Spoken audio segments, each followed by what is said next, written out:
በስመ አብ ወወልድ ወመንፈስ ቅዱስ አሐዱ አምላክ አሜን። የልዑል እግዚአብሔር ቤተሰቦች የእናታችን የእመቤታችን የድንግል ማርያም ወዳጆች በእግዚአብሔር ሰላምታ እንደምን ዋላችሁ?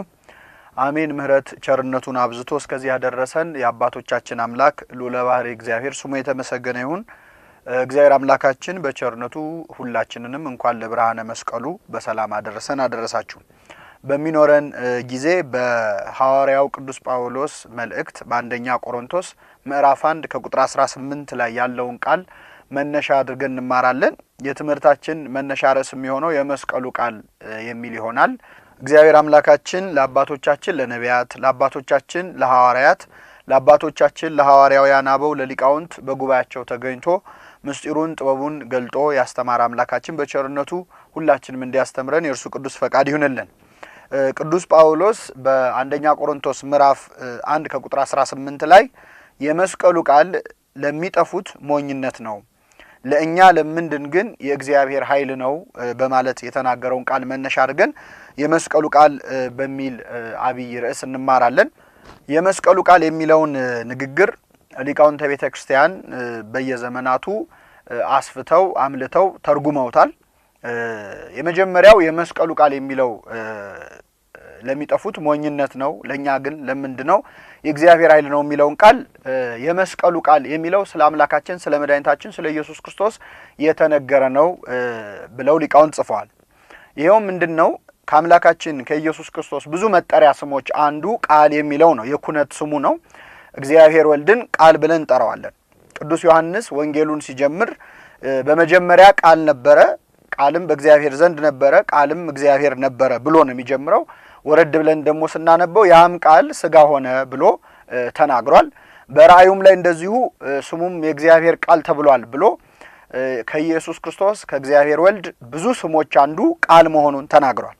ስለዚህ የመስቀሉ ቃል የሚለው አንቀጽ ላይ ወይም ሐረግ ላይ የመስቀሉ ቃል ወይም በመስቀል የተሰቀለው ቃል የኢየሱስ ክርስቶስ ነገር ለሚጠፉት ሰዎች ሞኝነት ነው።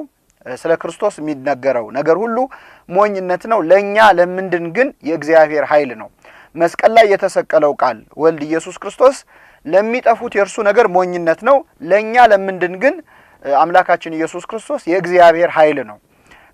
በሉቃስ ወንጌል ምዕራፍ 1 ላይ ሊቀ መላእክት ቅዱስ ገብርኤል ወላዲተ አምላክን ለማብሰር በፊቷ በቆመ ጊዜ ከተናገራቸው ንግግሮች አንዱ ምን ይላል? መንፈስ ቅዱስ ይጸልልሻል የልዑል ኃይልም ያድርብሻል ብሎ ተናግሯል። ይህ ቃል በቅዱስ ገብርኤል አንደበት ሲነገር ምስጢረ ሥላሴን የሚያጠይቅ አነጋገር ነው። መንፈስ ቅዱስ ይጸልልሻል ብሎ መንፈስ ቅዱስን፣ ልዑል ብሎ አብን፣ ኃይል ብሎ ደግሞ ወልድን ጠርቶታል። የልዑል ኃይል ብሎ እግዚአብሔር ወልድን ጠርቶታል። ስለዚህ ከአምላካችን ከኢየሱስ ክርስቶስ ስሞች መካከል አንዱ ኃይል የሚለው ስም ነው። የመስቀሉ ቃል እግዚአብሔር ወልድ ኢየሱስ ክርስቶስ የእርሱ ነገር ለሚጠፉት ሞኝነት ነው፣ ለኛ ለምንድን ግን ክርስቶስ የእግዚአብሔር ኃይል ነው የሚል ትርጓሜ አለው። ቅዳሴያችንም ቅዳሴ እግዚእ ከ14ቱ ቅዳሴያት አንዱ በሆነው ላይ ኃይሉ ለአብ ወጸጋ ዘአሕዛብ ይለዋል ክርስቶስን። የአብ ኃይሉ የአሕዛብ ጸጋ ይለዋል። ስለዚህ የመስቀሉ ቃል መስቀል ላይ የተሰቀለው ቃል የኢየሱስ ክርስቶስ ነገር ለኛ ለምንድነው የእግዚአብሔር ኃይል ነው፣ ለሚጠፉት ግን የክርስቶስ ነገር ሞኝነት ነው ማለት ነው። ሁለተኛው የመስቀሉ ቃል ለሚጠፉት ሞኝነት ነው የሚለውን ሊቃውንተ ቤተ ክርስቲያን ከአምላካችን ኢየሱስ ክርስቶስ መስቀል ላይ ስለተናገራቸው 7 ቃላት አድርገው ተርጉመው ጽፈዋል። ይሄው ምንድነው? የመስቀሉ ቃል ማለት መስቀል ላይ ሆኖ አምላካችን ኢየሱስ ክርስቶስ የተናገረው ቃል የመስቀል ላይ ንግግሩ ለሚጠፉት ሞኝነት ነው፣ ለኛ ለምንድን ግን እግዚአብሔር ኃይሉን የገለጠበት ነው። እንግዲህ አምላካችን ኢየሱስ ክርስቶስ በመስቀል ላይ 3 ሰዓታት ቆይቶ ነበረ። በጣም አጭሩ ጊዜ ነው የሚባለው ከሌሎች ከተሰቀሉ። በዚያች 3 ሰዓታት ውስጥ ግን 7 ቃላት በመስቀል ላይ ተናግሯል። በ3 ሰዓት 7 አረፍተ ነገር መናገር ምንም አለመናገር ነው። በጣም ጥቂት ናቸው። አምላካችን እንግዲህ 1 ደቂቃ የማይሞላ ያህል ነው ማለት ነው የተናገረው 7ቱ ቃላት። የመጀመሪያው ንግግሩ ስለ ጠላቶቹ ስለሚያሰቃዩት ነው። የሚያደርጉትን አያውቁምና ይቅር በላቸው ብሎ ለሌሎች ማዘኑን አሳየ። ከዚያም በኋላ በቀኝ ያለውን ወንበዴም እንደዚሁ አናገረው። ከዚያ እናውሃት እናት እነሆ ልጅሽ አለ። እነዚህ 7 ቃላትን በመስቀል ላይ ተናገረ። እነዚህ መስቀል ላይ ሆኖ የተናገራቸው ቃላት ለሚጠፉት ሞኝነት ናቸው። መከራን ለሚያደርሱበት ይቅር በላቸው ማለት እንደ ሞኝነት ነው። ለኛ ለምንድን ግን የእግዚአብሔር ኃይሉን ያየንበት ነው። አምላካችን መስቀል ላይ እዛው እየተሰቃየ ገና ሚስማሩ ከእጁ ሳይወጣ ነው የሚያደርጉትን አያውቁም ብሎ ለሚያሰቃዩት ምህረትን የለመነውና ይህ ሁሉ ቃል ለሚጠፉት ሞኝነት ነው፣ ለኛ ለምንድን ግን የእግዚአብሔር ኃይል ነው ማለት ነው።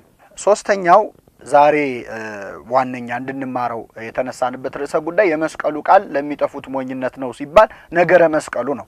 ስለ አምላካችን ስለ መድኃኒታችን ስለ ኢየሱስ ክርስቶስ መስቀል ስለተሰቀለበት መስቀልና ስለ መከራው የሚነገረው ነገር ለሚጠፉት ሞኝነት ነው፣ ለኛ ለምንድን ግን የእግዚአብሔር ኃይል ነው።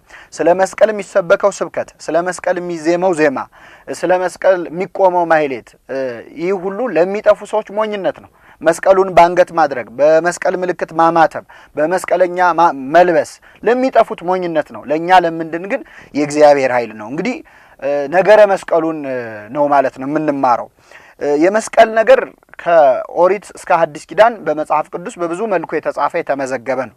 በቀደመው ዘመን በኦሪት ዘመን በመስቀል ወይም በእንጨት ላይ የሚሰቀል የተረገመ ነው የሚል ቃል ተጽፎ እናገኛለን። ዘዳግም ምዕራፍ 4 ከቁጥር 23 ላይ በእንጨት ላይ የተሰቀለ ሁሉ የተረገመ ነው ይላል። አምላካችን የሁላችንን እርግማን የሁላችንን መከራ ኃጢአት መሸከሙን በሚያሳይ ሁኔታ በተረገመው የመስቀል ሞት ሊሞት ስለኛ ፈቅዷል። ቅዱስ ጳውሎስ ገላትያ ምዕራፍ 3 ከቁጥር 13 ላይ ክርስቶስ ይላል ስለኛ እርግማን ሆኖ ከሕግ እርግማን ዋጀን ይላል። ስለኛ እርግማን ሆኖ ከሕግ እርግማን ዋጀን። ስለዚህ አምላካችን የሁላችንን መከራ ሊቀበል መምጣቱን እርግማናችንን ሊያስወግድ መምጣቱን በሚያሳይ መልኩ በተረገመው የመስቀል ሞት ሊሞት ወዷል ማለት ነው። አይሁድ ክርስቶስን በመስቀል እንዲሰቀል የፈለጉበት ዋነኛ ምክንያት እርሱ መሲሁ አይደለም የሚለውን ሐሳባቸውን ለማጽናት ወይም ለማጠንከር ነው። ሮማውያን ዘንድ መጥተውም ለመለማመጥ የተገደዱት እንግዲህ በዚያን ወቅት በሮማውያን ቅኝ አገዛዝ ስር ስላሉ ሰቅሎ የመግደል ስልጣን የላቸውም አይሁድ። ያን ማድረግ የሚችለው የሮም መንግስት ነው።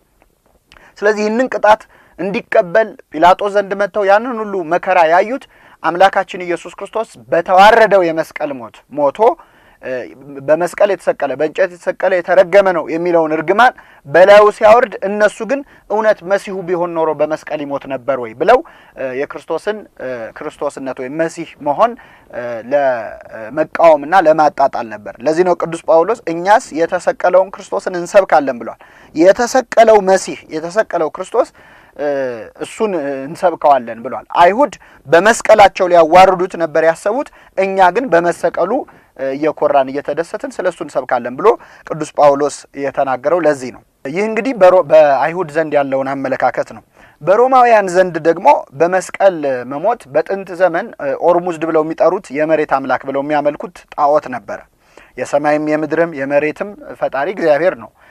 ይሁንና እነሱ ግን የመሬት አምላክ ብለው የሚያመልኩት ኦርሙዝድ ብለው የሚያመልኩት ጣዖት ነበር እና ኦርሙዝድ የተባለው አምላካችን በመሬት ላይ ነው ያለው ብለው ስለሚያምኑ አንድ ሰው ከፍተኛ ወንጀል ሲፈጽም ደሙ ወደ መሬት ሳይነካ ከፍ ብሎ እንዲሰቀል እንዲገደል ያደርጉ ነበር። ለምን? አምላካችንን ያረክሰዋል ብለው ስለሚያስቡ ማለት። ስለዚህ በሮማውያን ዘንድም በአይሁድ ብቻ ሳይሆን በሮማውያን ዘንድም በመስቀል መሰቀል የተረገመ መሆኑን የሚያሳይ ነበር። እንደውም ሮማውያን ለዜጎቻቸው በምንም ተአምር ተሰቅለው እንዲሞቱ ፍርድ አይሰጡም ነበር። ለዚህ ነው በታሪክ እንደምናስታውሰው ለምሳሌ ቅዱስ ጳውሎስና ቅዱስ ጴጥሮስ የምንላቸው ሁለት ሐዋርያት አሉ። እነዚህ ቅዱሳን ሐምሌ 5 ዕለት ነው ሰማዕታት ሆነው የሞቱት። በዚያ ዕለት አሟሟታቸውን ስንመለከት ቅዱስ ጴጥሮስ በተዘቀዘቀ ቢሆንም በመስቀል ተሰቅሎ ነው የሞተው። በመስቀል ነው። ቅዱስ ጳውሎስ ግን አንገቱን ተቆርጦ ነው የሞተው። ለምንድን ነው ተሰይፎ ሊሞት የቻለው ቢባል ቅዱስ ጳውሎስ ሮማዊ ዜግነትም ስላለው ሮማውያን ደግሞ የተዋረደውን የመስቀል ሞት ለዜጎቻቸው እንዲሞቱ አያደርጉም እና ቅዱስ ጳውሎስ በፍርድ ሂደቱም ወቅት ሮማዊ በመሆኑ ብዙ ነገሮች ሲከናወኑ ሐዋርያ ሥራ ላይ እናነባለን እና አምላካችን ኢየሱስ ክርስቶስ በመስቀል ላይ ተሰቅሎ እንደሚሞት የሚያሳዩ ትንቢቶችና ምሳሌዎች በብሉያት መጽሐፍት ላይ ተጽፈው እናገኛለን። አስቀድሞ በመስቀል ስለመሰቀሉ በምስጢር ብዙ ምልክቶችን እግዚአብሔር ትቶልን ነበር። እንግዲህ በብሉይ ኪዳን የሚፈጸሙ ታሪኮች በቀደመው ዘመን ያሉት ለሐዲስ ኪዳን እንደ ምሳሌ ሆነው እንደ ጥላ ሆነው ስለሆነ የሚታዩት በብሉያት መጽሐፍት ስለ መስቀል ትርጉም ያላቸው ታሪኮች ብዙ ተመዝግበው እናገኛለን። የመጀመሪያው በዓለመ መላእክት ነው። በቅዱሳን መላእክት ዓለም ትንቢተ ኢሳይያስ ምዕራፍ 6 ከቁጥር 2 ጀምሮ ስናነብ ነቢየ እግዚአብሔር ኢሳይያስ በሰማያት ይላል በእግዚአብሔር ፊት መላእክት ቅዱስ ቅዱስ እያሉ ሲያመሰግኑ ተመልክቶ ነበር። በዚህ ራእይ ላይ ሱራፌ የተባለው መልአክ ይላል በአጠቃላይ ሱራፌል የተባሉት የመላእክት ነገድ 6 ክንፎች ነበሯቸው ይላል። ከ6ቱ ክንፎቻቸው በሁለቱ ክንፋቸው ፊታቸውን ይሸፍናሉ፣ በሁለት ክንፎቻቸው ደግሞ እግሮቻቸውን ይሸፍናሉ፣ በሁለቱ ክንፎቻቸው ደግሞ ይበራሉ። ይህንን አይቶ ነበረ ቅዱስ ነብዩ ኢሳይያስ ማለት ነው። እና በዚህ ራእይ ላይ በሁለት ክንፋቸው ፊታቸውን መሸፈናቸው ልናይ አይቻለንም። እንግዲህ ቅዱስ ያሬድም በአንቀጸ ብርሃን ድርሰቱ ለምን እንደሚሸፍኑ ሲናገር ከመይድሃኑ እሳት ዘይወጽእ መለኮት ወልድኪ ከልጅሽ መለኮት ከሚወጣው እሳት ይድኑ ዘንድ ይሸፍናሉ ብሎ ተናግሯል። ስለዚህ የመጀመሪያው አንተን ማየት አይቻለንም ሲሉ ነው ፊታቸውን የሚሸፍኑት። እግሮቻቸውን የሚሸፍኑት በፊት መቆም አይቻለንም ሲሉ ነው። በሁለቱ ደግሞ መብረራቸው ሁለቱ ክንፎች ወደ ተለያየ አቅጣጫ ያመለክታሉ። ይሄውም ከጽንፍ እስከ ጽንፍ ብንሄድ ልንመረምርህ ማንችል አምላክ ነህ ሲሉ በፊቱ በዚህ መልኩ ይቆሙ ነበር። ይሄ መጀመሪያው ነገር ነው ምክንያቱ። ሁለተኛው ደግሞ ለምናመሰግን ሰዎች በዝማሬም በስብከቱም በማይሌቱም በቅዳሴውም እግዚአብሔርን ለምናገለግል ሰዎች ትምህርት የሚሆን ነገር እነዚህ መላእክት አሳይተውናል። የሚያገለግል ሰው እግዚአብሔርን የሚያመሰግን ሰው መጀመሪያ ራሱን መሸፈን አለበት። ራስን ገልጦ አይደለም ማመስገን የሚገባውና ራሳቸውን ሸፍነው ነበር። ለዚህ ነው ዛሬ በቤተክርስቲያናችን የመጾር መስቀል የሚይዙ ዲያቆናት ከፊታቸው ነው መስቀሉን የሚያስቀድሙት። ለምን? ከመስቀሉ ፊት መታየት ለማንም ስለማይገባ ማለት ነውና እነዚህ መላእክት እግዚአብሔርን ቅዱስ ቅዱስ እያሉ ሲያመሰግኑ ራሳቸውን ሸፍነው ነበር። የሚያገለግል ሁሉ ራሱን መሸፈን አለበት። ለታይታ የሚገዛ መሆን የለበትም ቅዱስ ጳውሎስ እንዳለው። ሶስተኛው ግን አሁን እንዳነሳ ነው እነዚህ መላእክት በሁለት ክንፋቸው ፊታቸውን በሁለት ክንፋቸው እግራቸውን ሸፍነው በሁለቱ ሲበሩ የመስቀል ምልክት ይሰራሉ። ቅዱስ ያሬድ የመስቀል አምሳያዎች ናቸው፣ ከልጅሽ መለኮት ከሚወጣው እሳት ይድኑ ዘንድ ይሸፈናሉ፣ ግን የመስቀል ምልክት ነው የሚሰሩት ብሎ ገና በዓለመ መላእክት በዚህ ተሰቅለህ ዓለሙን ታድነዋለህ ሲሉ ቅዱሳን መላእክት በመስቀል ምልክት ሆነው እንደሚያመሰግኑ አሳይቶናል። ሌላው እንግዲህ ስለ መስቀል በብሉያት መጻሕፍት የተጠቀሱ ሁለት ምሳሌዎችን ደግሞ በተጨማሪ መጥቀስ እንችላለን። ኦሪት ዘፍጥረት ምዕራፍ 48 ከቁጥር 14 ላይ እስራኤል የተባለው ሰው ወይም ያዕቆብ ማለት ነው በቀደመ ስሙ የልጅ ልጆቹን የባረከበት ታሪክ ተጽፎ እናገኛለን። ከቁጥር 14 ላይ በዚህ ታሪክ ላይ ያዕቆብ ወይም እስራኤል የተባለው ያዕቆብ የልጅ ልጆቹን ሊባርክ ሲል እንዲህ ይላል። ቀኝ እጁን ዘርግቶ በኤፍሬም ራስ ላይ አኖረው፣ እርሱም ታናሽ ነበረ። ግራውንም በምናሴ ራስ ላይ አኖረ፣ እጆቹንም አስተላለፈ፣ ምናሴ በኩር ነበረና ይላል። ይህ ታሪክ የሚያሳየን ያዕቆብ የልጅ ልጆቹን ለመባረክ በቀጥታ ሁለት እጆቹን ሳይሆን የዘረጋው እጆቹን አስተላልፎ ነበር። እጆቹን ሲያስተላልፍ የሚሰራው የመስቀል ምልክት ነበር። ይህ እንደ ትንቢት ሆኖ በኋላ ዘመን በመስቀሉ ቡራኬ እንደሚሰጥ በመስቀሉ ካህናት አባቶቻችን እንደሚባርኩን የሚያሳይ ታሪክ ነው። ሌላው ኦሪት ዘጸአት ምዕራፍ 17 ከቁጥር 12 ላይም በመስቀሉ ድል ማድረግ እንደሚቻል የሚያሳይ አምላካችን ኢየሱስ ክርስቶስ በመስቀል በመሰቀሉ ምክንያት ሰራዊት አጋንንትን ድል እንዳደረግን የሚያሳይ ታሪክ ተጽፏል። እስራኤላውያን ከአማሌቃውያን ጋር በውጊያ ላይ ነበሩ። በዚያ ውጊያ ላይ አማሌቃውያን አይለው እስራኤልን ይወጉ ነበር። በዚህ ሰዓት እስራኤልን ይመራ የነበረው ሙሴ ይላል ወደ ተራራ ወጥቶ እጁን ባነሳ ጊዜ እስራኤል ድል ያደርጉ ነበር፣ እጁን ባወረደ ጊዜ አማሌቅ ድል ያደርጉ ነበር ይላል። ስለዚህ እጁን የግድ መዘርጋት እንዳለበት ስለተረዳ ሙሴ እጆቹን ከፍ አድርጎ ዘረጋ። እስራኤላውያን ከአማሌቅ ጋር ድል ማግኘት ጀመሩ ማለት ነው ሲዋጉ። በዚህን ጊዜ ሙሴ እንግዲህ ክቡደ መዝራይት ነው እንደምናውቀው፣ እጁ የበረታ ትልቅ እጅ ነው ያለው። እንደውም ግብፃዊውን መጥቶ እንደጣለውም ተጽፏል። ስለዚህ እጁ ስለከበደው አሮንና ሆር የተባሉ ሁለት ሰዎች መጥተው በግራ በቀኝ እጆቹን ተሸክመው ማለት ነው እጆቹን እንደዘረጋው አለ ፀሐይ እስክትገባ ድረስ እጆቹ ጠነከሩ ይላል። በዚህም እስራኤላውያን አማሌቃውያንን ድል አደረጉ። ሙሴ እንግዲህ አምላካችን የኢየሱስ ክርስቶስ ምሳሌ ነው። ሙሴ እጆቹን በዘረጋ ጊዜ እስራኤላውያን አማሌቃውያንን ድል አድርገዋል ፀሐይ እስክትገባ ድረስ። አምላካችን ኢየሱስ ክርስቶስ በመስቀል ላይ እጆቹን በዘረጋ ጊዜ አጋንንት ድል ተነስተዋል። ፀሐይ ጨልማለች። ፀሐይ እስክትገባ ሙሴ በዚያ ስፍራ እጆቹን እንደዘረጋ አምላካችን ኢየሱስ ክርስቶስ ፀሐይ እንድትጨልም አድርጎ በዚያ ሰዓት ሰራዊት አጋንንትን በአማሌቅ የተመሰሉትን ድል አድርጓል ማለት ነው። ስለዚህ የመስቀሉ ነገር በቀደመው ዘመን እንዲህ ምሳሌ የተመሰለለት ትንቢት የተነገረለት ነበር። አምላካችንም ከምድር ከፍ ያልኩ እንደሆነ ሁሉን ወደ እኔ ስባለሁ ብሎ በመስቀል እንደሚሰቀል አስቀድሞ ነግሮናል። ዮሐንስ ወንጌል ምዕራፍ 12 ከቁጥር 32 ከምድር ከፍ ያልኩ እንደሆነ አምላካችን በምድር ላይ በኪደተ እግሩ አጋንንትን አጥፍቷቸዋል። በኋላም ወደ ሲኦል ሄዶ በሲኦል ያሉትን አጥፍቷቸዋል። በሰማይና በምድር መካከል በአየር ያሉትን ደግሞ የአየር አጋንንትን ከምድር ከፍ ብሎ በአየር ላይ ተሰቅሎ ማለት ነው አጥፍቷቸዋል፣ አስወግዷቸዋል። ከምድር ከፍ ያልኩ እንደሆነ ያለው ይህንን ነው። እስብ ኩሉ ሀቤ ሁሉን ወደ እኔ ስባለሁ አለ። ለዚህ ነው መስቀሉን በአበባን ምን መሰለው? አበባ ንቦችን እንደሚስብ አምላካችን በመስቀል ላይ ነፍሳትን የሳበበት ትልቅ ድንቅ ምስጢር እንዳለ አስቀድሞ ነግሮናል ማለት ነው። ስለዚህ የመስቀሉ ነገር ትንቢት የተነገረለት ምሳሌ የተመሰለለት ዘመን የተቆጠረለት ነው ማለት ነው። ይህንን ካየን እንግዲህ አምላካችን ኢየሱስ ክርስቶስ በመስቀል ላይ ለምን ተሰቀለ የሚለውን ደግሞ ማየት ይኖርብናል። ሁለት መሰረታዊ ነገሮችን እናይና ይህን ትምህርታችንን እናጠቃልላለን። የመጀመሪያው አምላካችን ኢየሱስ ክርስቶስ በመስቀል ላይ የተሰቀለበት ምክንያት የሚያሳየን አንድ ትርጉም አለ። ይኸውም እሱ ራሱ ሊቀ ካህናት እሱ ራሱ የመስዋዕቱ በግ መሆኑን ያሳየናል። እንግዲህ አምላካችን ኢየሱስ ክርስቶስ በግም ነው ሊቀ ካህናትም ነው። ወደ ኋላ ስንመለስ በኦሪቱ ዘመን ስለ ሕዝቡ ኃጢአት የእንስሳ ደም ይፈስ ነበረ። በኦሪቱ መቅደስ ውስጥ ገና ሲገባ ከድንኳኑ ብንጀምር ደብተራ ኦሪት የምትባለዋ ድንኳን አለች። በዙሪያዋ ደግሞ እንደ አጥር ሆኖ የመገናኛው ድንኳን አለ። ሊቀ ካህናቱ ወደ መገናኛው ድንኳን እንደገባ ፊት ለፊት የሚያገኘው ትልቅ መሰዊያ አለ። በዚህ መሰዊያ ፊት ሊቀ ካህናቱ ይቆምና በጉን ያቆመዋል። ያ በግ በሚቃጠል መስዋዕት መልክ ነው የሚቀርበው። በጉ በመሰዊያው ላይ ይቆማል። ሊቀ ካህናቱ ደግሞ እጆቹን ይዘረጋ ነበር። ይህንን በደንብ ማስተዋል ያስፈልጋል ምእመናን። በመሰዊያው ላይ በጉ ይቆማል። ሊቀ ካህናቱ እጆቹን ይዘረጋ ነበር። በበጉ ደም የራሱንም የሕዝቡንም ኃጢአት ያስተሰርይ ነበር ማለት ነው። ይህ በኦሪቱ ዘመን ነው።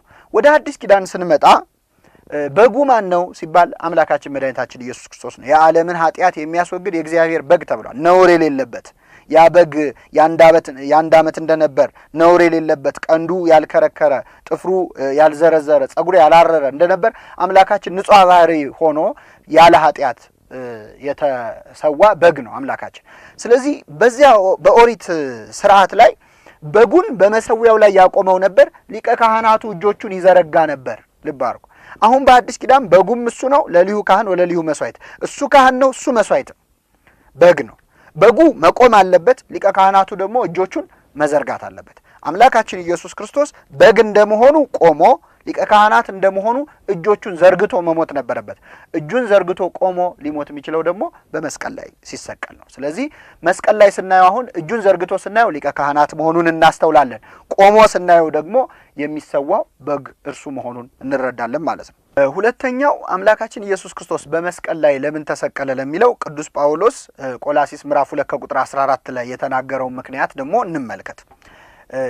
ዲያብሎስን ጠርቆ ከመንገድ ለማስወገድ ነው መስቀል ላይ የተሰቀለው። በመስቀል መሰቀሉ የዲያብሎስን ከመንገድ መወገድ እንዲፈጸም አድርጓል። ይህንን ለመመልከት በመጀመሪያ ዲያብሎስ ስለ ክርስቶስ የማዳን ስራ ስለነበረው ዕውቀት ጥቂት ነገሮች ማለት አለብን። ሊቃውንተ ቤተክርስቲያን ደጋግመው እንደጻፉልን ከጥንት አበው ጀምሮ እስካሁን ያሉ የኛ ሊቃውንት መተርጉማን ዲያብሎስ የአምላክን ሰው መሆን ሙሉ በሙሉ አላወቀም ነበር። ስጋዊውን ወይም አምላክ ሰውን ለማዳን የፈጸመውን የሰው የመሆን ትህትና ዲያብሎስ አልተረዳውም ነበር። ቢያውቅ ኖሮ ብዙ የሚፈጥረው ነገር ነበር። ዲያብሎስ አላወቀም። እሱ ትዕቢተኛ ስለሆነ እግዚአብሔር በዛ ደረጃ ራሱን ዝቅ አድርጎ ሰው ይሆናል ብሎ ለመገመት አላስቻለውም ነበር፣ ትዕቢቱ ማለት ነው። ዲያብሎስ የክርስቶስን ስጋዊውን ጽንሱን አላወቀም። እንደውም ቅዱስ አግናጤዎስ ምጥው ለአንበሳ የምንለው አባት ምን አለ? ቅዱስ ገብርኤል ለእመቤታችን ለወላዲተ አምላክ ቆሞ ያበሰራትን ብስራት ዲያብሎስ አልሰማም ነበር። ቢሰማ ኖሮ ትጸንሻለሽ የሚለውን ቃል ቢሰማ ኖሮ በሄሮድስ ዘመን ክርስቶስን አገኘው ብሎ ብዙ ሕፃናት እንዳስጨፈጨፈ እንዲሞቱ እንዳደረገ ብዙ ጽንስ ባጨናገፈ ነበር። ይህንን ሐሳብ ቅዱስ አግናጤዎስ ተናግሮታል። የኛም ሊቃውንት በመዝሙረ ዳዊት መዝሙር 50 ላይ ትርጓሜው ላይ አስቀምጠውታል። ብዙ ጽንስ ባጨናገፈ ነበር ዲያብሎስ። ስለዚህ ዲያብሎስ አልሰማም፣ የአምላክን ሰው መሆን መጸነሱን አልተረዳም ነበር። ነገር ግን ይጠራጠር ነበር። ለመጀመሪያ ጊዜ ዲያብሎስ የአምላክን ሰው መሆን መች ተጠራጠረ ቢሉ አምላካችን በተጠመቀበት ዕለት እግዚአብሔር አብ ከደመና ሆኖ በተናገረው ንግግር ነው። እንግዲህ እግዚአብሔር አብ 3 ጊዜ ከደመና ተናግሯል። የመጀመሪያው ጌታ ሲጠመቅ ነው። ሁለተኛው አባት ሆይ ልጅህን አክብረው ሲለው አከበርኩት የሚል ቃል ከሰማይ ተሰማ ይላል። ሶስተኛው ደግሞ በደብረ ታቦር ነው የምወደው ልጄ ይህ ነው እርሱን ስሙት ብሎ የተናገረው ነው። እና በዚያ ዕለት በጌታችን በዮርዳኖስ ሲጠመቅ እግዚአብሔር አብ የምወደው ልጄ ይህ ነው ሲል ሰማ ዲያብሎስ። አሁን ይችን ነገር ያዘ። ጌታችን ተጠመቀ፣ 40 ቀን 40 ሌሊት ጾመ ጸለየ። ከዚያ በኋላ በዲያብሎስ ተፈተነ ይላል። በእርግጥ እየጾመም በነበረበት ሰዓት በዲያብሎስ እየተፈተነም ነው የቆየው ይላል አንደኛው ወንጌል። ከጾመ በኋላ ደግሞ በዲያብሎስ ተፈተነ። ዲያብሎስ ለመጀመሪያ ጊዜ ክርስቶስን ሲፈትነው ያነሳው ጥያቄ ምንድነው? የእግዚአብሔር ልጅ ከሆንክ እነዚህን ድንጋዮች ዳቦ አድርግ ነው። ሁለተኛው እና ሶስተኛውን ስናስተውለው ደግሞ የእግዚአብሔር ልጅ ከሆንክ ራስህን ከዚህ ወርውር ያድንሃል ነው። እነዚህ ሁለት ቃላት ምን ያሳዩናል? ዲያብሎስ እግዚአብሔር አብ የምወደው ልጅ ይህ ነው ሲል በዮርዳኖስ ሰምቷል። ስለዚህ የእግዚአብሔር ልጅ ነው ወይ? እንግዲህ ዲያብሎስ የእውቀት ችግር የለው። የእግዚአብሔር ልጅ እግዚአብሔር መሆኑን ያውቃል። ስለዚህ እውነት የእግዚአብሔር ልጅ ነው ወይ ብሎ ሲታወቅ ስለከረመ የመጀመሪያ ጥያቄው ምንድነው? የእግዚአብሔር ልጅ ከሆንክ የሚል ነው። ከሆንክ የሚለው ቃል ምን ያሳያል? ጥርጣሬ ነው። ነህ ወይስ አይደለህም ነው። አምላካችን ኢየሱስ ክርስቶስ ክብር ይግባውና የእግዚአብሔር ልጅ ነኝም አላለውም አይደለሁምም አላለውም። የእግዚአብሔር ልጅ ከሆንክ ድንጋይ ዳቦ አድርግ ሲለው ሰው ከእግዚአብሔር አፍ በሚወጣ ቃል ሁሉ እንጂ በእንጀራ ብቻ አይኖርም አለው። የእግዚአብሔር ልጅ ከሆንክ ከዚህ ተወርወር ሲለው አምላክን አትፈታተነው ተብሎ ተጽፏል አለው እንጂ የእግዚአብሔር ልጅ ነኝምም አይደለሁምም አላለውም። ስለዚህ ዲያብሎስ ይችን ጥያቄ በልቡ እንዳያዘ ቆየ ማለት ነው። አጋንንት በያዟቸው ሰዎች ውስጥ ርኩስ መንፈስ በተጠናወታቸው ሰዎች ውስጥ ዲያብሎስ ስላለ ክርስቶስን ይጠይቀው ነበር። የእግዚአብሔር ልጅ ወይ ልታጠፋን መጣህን? ማን እንደሆንክ አውቄያለሁ ይላል። ካወቀ አውቄያለሁ ማለት አያስፈልግም። ለማጣራት ከክርስቶስ አንደበት የእግዚአብሔር ልጅ ነኝ ወይም አይደለሁም የሚል ንግግር ለመስማት ዲያብሎስ ብዙ ጥሮ ነበር። አምላካችን ግን ምንም አልመለሰለትም። ዝም ብለው ውጣ ነበር ያለው። እንዲህ እንደተምታታበት ዕለተ ዓርብ ደረሰ ማለት ነው። እስከ ዕለተ ዓርብ ድረስ ዲያብሎስ ክርስቶስ የእግዚአብሔር ልጅ መሆኑን በትክክል አላወቀም። በመስቀል ላይ ሳለ አምላካችን እየመጣ ያችን የተለመደች ጥያቄ ጠይቀው ነበረ። የእግዚአብሔር ልጅ ከሆንክ ከመስቀሉ ውረድ ይላል። አሁንም ነህ አይደለህም ነው። ከሆንክ ጥርጣሬ ስለሆነ በዚህን ጊዜ አምላካችን አምላኬ አምላኬ ለምን ተውከኝ ብሎ ጮኸ። ይህ ንግግር ለአቅርቦተ ሰይጣን ነው አንዱ ምክንያት አሁን እያየን ያለ ነው። አምላኬ አምላኬ ለምን ተውከኝ መዝሙረ ዳዊት መዝሙር 21 ላይ ያለው የዳዊትን መዝሙር ክርስቶስ በመስቀል ላይ ደገመው። ዳዊት ደገመ ማለት ነው። ተመልከቱና ዛሬ የቀደሙ አባቶቻችን ጸሎት ከምንጸልይባቸው ብዙ ምክንያቶች አንዱ የጌታን አራያነት አይተን ነው። የዳዊትን ጸሎት ደግሞ ጸለየው። አምላኬ አምላኬ ነጽረኒ፣ አምላኬ አምላኬ ለምን ተውከኝ ብሎ ጮኸ። ይህንን ሲሰማ ዲያብሎስ እኔ የእግዚአብሔር ልጅ ነው ብዬ ነበር፣ ለካ አሩቅ ብእሲ ነው ተርታ ሰው ነው ብሎ ሌሎች ነፍሳትን መንጭቆ ወደ ሲኦል ነፍሳቸውን እንደሚወረውር የክርስቶስን ነፍስ መንጭቄ ወረውራለሁ ብሎ ወደ መስቀሉ ሲቀርብ አምላካችን ኢየሱስ ክርስቶስ በመስቀሉ ጠርቆ ቅዱስ ጳውሎስ እንዳለው በመስቀሉ ጠርቆ እዛው በእሳት ዛንጅር በነፋስ አውታ ይላሉ ሊቃውንት። ያው ሰይጣን በሰንሰለት አይታሰርም፣ እውነታቸውን ነው። በረቂቅ መንገድ በመለኮታዊ ኃይሉ እዛው መስቀል ላይ አስሮ በሲኦል ያሉ ነፍሳትን ነፃ አውጥቷቸዋል። ክብር ምስጋና ይድረሰው። ስለዚህ መስቀል ላይ እስከደረሰ ድረስ ዲያብሎስ የክርስቶስን ማንነት ጨርሶ አላወቀም ነበረ። ይህንን የሚያስረዱ ሁለት ጥቅሶች እንጨምር። ዲያብሎስ የክርስቶስን ሰው መሆን አለማወቁን የሚያስረዳ መዝሙረ ዳዊት መዝሙር 50 ከቁጥር 6 ላይ ነቢየ እግዚአብሔር ዳዊት እነሆ እውነትን ወደድክ ይላል፣ የማይታይ ስውር ጥበብን አስታወቅከኝ ይላል። የማይታይ ስውር ጥበብ የተባለው ምንድነው? የአምላክ ሰው መሆን ነው። አጋንንት የማያውቁትን ለኔ ገለጥክልኝ ብሎ ዳዊት ተናግሯል። ይህንን የዳዊት መዝሙር የሚያስታውስ ሌላ ቃል የተናገረው ቅዱስ ጳውሎስ ነው። አንደኛ ቆሮንቶስ ምዕራፍ 2 ቁጥር 8 ላይ ከዚህ ዓለም ገዢዎች ይላል፣ ከዚህ ዓለም ገዢዎች አንዱ እንኳን ይህን ጥበብ አላወቀም ይላል። የዚህ ዓለም ገዢ ማን ነው? ዲያብሎስ ነው። ለምሳሌ ዮሐንስ ወንጌል ምዕራፍ 12 ከቁጥር 31 የዚህ ዓለም ገዢ ወደ ውጭ ይጣላል ይላል። ምዕራፍ 16 ቁጥር 11 ዮሐንስ ወንጌል የዚህ ዓለም ገዢ ተፈረደበት ይላል። ስለዚህ የዚህ ዓለም ገዢ ዲያብሎስ ነው። ቅዱስ ጳውሎስ ምን አለ? ከዚህች ዓለም ገዢዎች አንዱ እንኳን ይህን ጥበብ አላወቀም፣ የአምላክ ሰው መሆንን አላወቀም ይላል። ስለዚህ ዲያብሎስ ተሰውሮት ነበር። ቢያውቅ ምን ያደርጋል? ቢያውቅ ምን ችግር አለው ቢባል ራሱ ቅዱስ ጳውሎስ መልሶልናል። አውቀውስ ቢሆኑ የክብርን ጌታ ባልሰቀሉት ነበር። ዓለም ይዳን ብሎ ዲያብሎስ አይኑ ያየ ክርስቶስን አያሰቅለውም ነበር። ስላላወቀ ነው እንጂ ማንነቱን ማለት መቼ ነው ያወቀው? መስቀል ላይ ሲያስጨንቀው ሲያስረው ነው። ስለዚህ ለምን በመስቀል ተሰቀለ አምላካችን? በመስቀሉ ጠርቆ ዲያብሎስን ከመንገድ ሊያስወግደው ነው። ጌታችን ይህችን ስልት እኮ አስቀድሞ ነግሮን ነበር። ማቴዎስ ወንጌል ምዕራፍ 12 ቁጥር 29 ላይ ሰው አስቀድሞ ኃይለኛውን ሳያስር ወደ ኃይለኛው ቤት ገብቶ ቤቱን ሊበዘብዘው ይችላል ይላል። ኃይለኛው ዲያብሎስን አስሮ ቤቱ የተባለች ሲኦልን በዝብዞ ነፍሳትን ነፃ እንደሚያወጣ አስቀድሞም አመልክቶን ነበር ማለት ነው። ስለዚህ መስቀል ላይ የተሰቀለው ዲያብሎስን ከመንገድ ጠርቆ ለማስወገድ ነው። ይህን ካነሳን አይቀር አንድ ጥቅስ እንጨምር። አምላኬ አምላኬ ለምን ተውከኝ የሚለውን የዳዊት መዝሙር አምላካችን ደግሞ በመስቀል ላይ ተናግሮታል ብለናል። አምላካችን ይህን ለምን ተናገረ? አምላኬ አምላኬ ለምን ተውከኝ ካለ በኋላ ወረድ ብለን ስናነበው ስለ ክርስቶስ መከራን የሚናገረው እጅና እግሬን ቸነከሩኝ እንዲህ አደረጉኝ ነው የሚለው። ስለዚህ በኦሪቱ ዘመን ሊቀ ካህናቱ ይቆምና ዳዊት ሲደግሙ የመጀመሪያውን አንቀጽ ነው የሚናገር የመዝሙሩን። ለምሳሌ አምላኬ አምላኬ ለምን ተውከኝ ይላል። ከዚያ በኋላ ያለውን ግን ሌሎቹ ነበሩ የሚደግሙት በኦሪቱ ስርዓት። ስለዚህ አምላካችን በመዝሙረ ዳዊት መዝሙር 21 ላይ ስለሱ መከራ እንደተነገረ እንዲመለከቱ የመጀመሪያውን አንቀጽ አለላቸው። በዚያ ዙሪያ ያሉ የአይሁድ መምህራን በሙሉ ቀጣዩ መዝሙር ምን እንደሚል ሲያውቁ የሱን ማንነትም አብረው ያስተውላሉ። እዚህ ላይ አምላኬ አምላኬ ለምን ተውከኝ ካለ በኋላ ወረድ ብለን ስናየው እኔ ግን ትል ነኝ ሰውም አይደለሁም የሚል ቃል እናገኛለን። እንዴት ትል ነኝ የሚለው ቃል ለክርስቶስ ሊተረጎም ይችላል? እኔ ግን ትል ነኝ ሰውም አይደለሁም ማለት ምን ማለት ነው? ሊቃውንቱ ተርጉመውልናል። ትልን አሳ አጥማጆች ለአንድ አገልግሎት ይጠቀሙበታል። መቃጥን የሚባለው ወይም ሁክ ይሉታል ፈረንጆቹ፣ በእኛ መቃጥን የምንለው አሳ አጥማጆች በመቃጥን አድርገው ትል ያስቀምጡና ወደ ባህር ያስጠጉለታል። ሲያስጠጉለት ያ አሳ ትሉን አገኘው ብሎ ሲመጣ ወጥመዱን አያይ፣ በወጥመዱ አጥምደው ይይዙታል። አምላካችን ኢየሱስ ክርስቶስ አምላኬ አምላኬ ለምን ተውከኝ ካለ በኋላ እኔ ግን ትል ነኝ ሰውም አይደለሁም የሚለው ትንቢትም ለሱ ነው የተተረጎመው። ትል የተባለው የክርስቶስ ትስብእቱ ነው፣ ስጋው። አሳ የተባለው ዲያብሎስ ነው። ወጥመድ የተባለው መለኮቱ ነው። መቃጥን የተባለው መስቀሉ ነው። ልክ ያንን ትል በመቃጥን ላይ አድርገው ወደ ውሃው እንደሚያቀርቡና አሳውን አጥምደው በወጥመድ እንደሚይዙት አምላካችን ኢየሱስ ክርስቶስ መቃጥን በተባለው መስቀል ላይ ስጋው ተሰቅሎ አምላኬ አምላኬ ለምን ተውከኝ ሲል አሳ የተባለ ዲያብሎስ ስጋውን አይቶ ወይም ሰው መሆኑን አይቶ ይዘዋለው ብሎ ሲጠጋ በመለኮት ወጥመድነት ይዞት ሁላችንንም ነፃ አውጥቶናል ማለት ነው።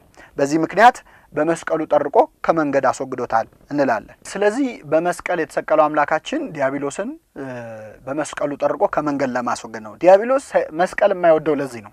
ምናልባት እናንተ ጉዳያችሁ ከመስቀሉ ነው ወይስ ከተሰቀለው ነው የሚል ጥያቄ ያነሳሉ። ጥሩ ጥያቄ ነው። ከተሰቀለውም ነው ከመስቀሉም ነው የኛ ጉዳይ። ምክንያቱም በመስቀል ላይ እኮ የፈሰሰው የአምላካችን የኢየሱስ ክርስቶስ ደም ነው። እስመ ተቀደሰ በደመ ክርስቶስ መድህን፣ በመድኃኒት በክርስቶስ ደም ተቀድሷልና ትላለች ቤተክርስቲያን። ስለዚህ በመስቀሉ የፈሰሰው የክርስቶስ ደም ነው። ሌላው በየትም ቦታ የመስቀል ምልክት ስናይ መስቀሉን ከክርስቶስ ለይተን አናየውም። አሁንም እንደተሰቀለ ሆኖ ነው የሚታየው። እንደተሰቀለ ሆኖ በፊታችን ተስሏል ቅዱስ ጳውሎስ እንዳለው። ስለዚህ መስቀል ባየን ቁጥር መስቀል ወይም ሌላ ዕቃ አድርገን አይደለም የምናየው። በዚያ መስቀል ላይ አምላካችን ኢየሱስ ክርስቶስ አሁንም እንዳለ ነው። ለዚህ እኮ ነው እነ ቅዱስ ጴጥሮስ እነ ቅዱስ እንድርያስ ሊሰቅሏቸው መስቀል አቁመው ተክለው ሲጠብቋቸው እንደ ጌታዬ በዚህ መስቀል ላይ አልሰቀልም፣ ዘቅዝቃችሁ ስቀሉኝ። እንደ እንድርያስ ደግሞ የኤክስ ምልክት አይነት መስቀል ላይ ተሰቀለው። ለምን እንደዛ አለ?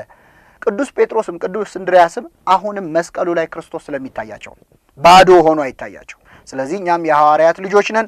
መስቀሉን ከተሰቀለው ለይተን አናይም። አሁንም የክርስቶስ መስቀል በዓይነ ሕሊናችን ስላለ የመስቀሉ ምልክት እናከብራለን ማለት ነው። በዚህም ምክንያት ቤተክርስቲያናችን የምታስተምረን መስቀሉን በሁሉ ነገር ይዘን፣ ቅዱስ አባታችን ኢትዮጵያዊ ሊቅ ቅዱስ ያሬድ መስቀሉን ይላል በግንባራችን በጣቶቻችን ይላል። ትምህርተ መስቀል ጸዊረነ ናንሶሱ፣ የመስቀሉን ምልክት ይዘን እንዞራለን። ናንሶሱ ቢል እንዙር፣ ናንሶሱ እንዞራለን። የመስቀሉን ምልክት በጣታችን በሰውነታችን በግንባራችን ሳይቀር እናት አባቶቻችን እኮ መስቀሉን ይነቀሱት ነበር። ከመስቀሉ በላይ ጌጥ ስላልነበር ስለሌለም ጭምር ማለት። እርኩሳት መናፍስት ደግሞ ይርቃሉ፣ መስቀሉን ሲያዩ ይሸሻሉ። ይህን የምናየው አንድ ሰው እርኩስ መንፈስ ይዘው የመጀመሪያ ስራው ማተቡን መበጠስ ነው። ለምን? ዲያብሎስ ያ መስቀል ስለሚያቃጥለው ስለሚያሰቃየውና ይህንን ቤተክርስቲያን ስላስተዋለች መስቀሉን በኩራት ታደርገዋለች። ዲያብሎስ መስቀልን እንደሚጠላ የሚያሳየን መስቀሉን በዘመናችን አሁን በጫማ ተረከዝ ላይ ሶል ላይ ሁሉ ያሰራ መስቀሉ ሲረገጥ የሚሰጠው ደስታ አለ። ይሄ ማለት መስቀሉ ሲከበር የሚሰቃየው ስቃይ እንዳለ እኮ ነው የሚያሳየው። ስለዚህ ዲያብሎስ ሞኝነት ሊያደርገው ይፈልጋል። የመስቀሉን ነገር ተርታ ሊያደርገው ይፈልጋል። ቤተክርስቲያን ግን በሁሉ ነገር ላይ የመስቀሉን ምልክት ሳታደርግ ስርዓት ጀምርም ያለ መስቀልም የምትፈጽመው ምስጢርም የለም በቤተክርስቲያን ማለት ነው። ስለዚህ በመስቀሉ ምልክት ብዙ ታምራትን እንሰራለን። ትልቅ መሳሪያ ለጣቶቼ ሰልፍን የሚያስተምር ይላል ነብየ እግዚአብሔር ዳዊት። ይህ ሰልፍ ይህ ጦርነት ደግሞ በመስቀል ምልክት ማማተብ ነው። በዚህ ድል የነሱ ብዙዎች አሉና የመስቀሉ ነገር ለሚጠፉት ሞኝነት ነው፣ ለኛ ለምንድን ግን የእግዚአብሔር ኃይል ነው በሚል እንግዲህ ስለ መስቀሉ ያየነው ይህን ይመስላል። ይቆየን። ከብርሃን